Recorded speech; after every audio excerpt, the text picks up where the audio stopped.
এই পাঁচটা কোয়েশ্চন আপোনালোকে মনত ৰাখিব। Question number 1, who was the first women president of India? ভাৰতৰ প্ৰথম মহিলা ৰাষ্ট্ৰপতি কোন আছিল? Correct option B, Pratibha Patil.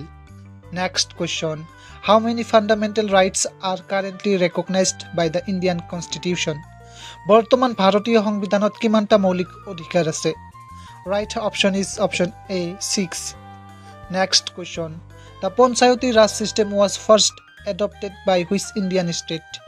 Panchayati raj ব্যৱস্থা পোনপ্ৰথমে ভাৰতৰ কোনখন ৰাজ্যত গ্ৰহণ কৰা হৈছিল? Correct option B, Rajasthan. Next question, who administers the oath of office to the governor of A state? ৰাজ্যপালক কোনে পদৰ শপত বাক্য পাঠ কৰায়? Correct option B, chief justice of high court. Next question, what is the maximum strength of the Lok Sabha as per the constitution? সংবিধান অনুসৰি লোকসভাৰ সৰ্বাধিক সদস্য সংখ্যা কিমান হ'ব পাৰে? Right option is option C, 552।